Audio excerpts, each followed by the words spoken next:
All right, John asks, how do I show dominance over my dog? First of all, you know what? Let's go on this journey together. Let's eradicate this whole concept of dominance.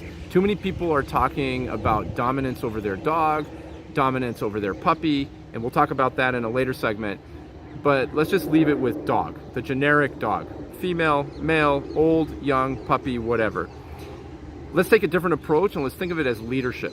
Let's think of it as a benevolent leadership. So what I mean by that is you are gonna, the buck stops with you as the leader, as the owner, as the leader of your pack.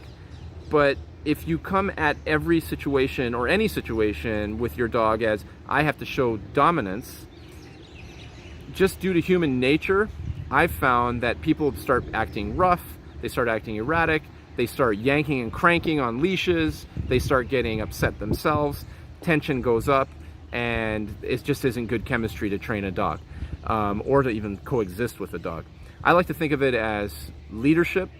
What can you do to inspire the dog to want to do something or motivate the dog to want to do something? How can you teach the dog a correct behavior, reinforce it with praise, with reward systems, and of course corrections with a prong collar, a leash, whatever it may be, your voice, or even a nudge of the knee or the leg, anything that will correct the dog in that timely manner, which will distract them from the wrong behavior, and then you can rectify by promoting again the correct behavior and then rewarding it.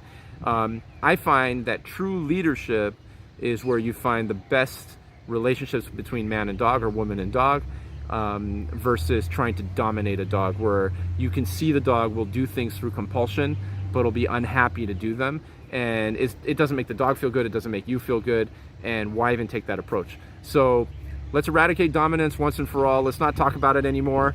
I'll keep answering questions around it. People ask me all the time about, how to become alpha and so on, and I'll talk about that in another segment as well. But let's try not to look at dog training from a dominance and dominated perspective, and I'm guaranteeing you'll have a happier training session and it'll be more pleasant for everybody involved.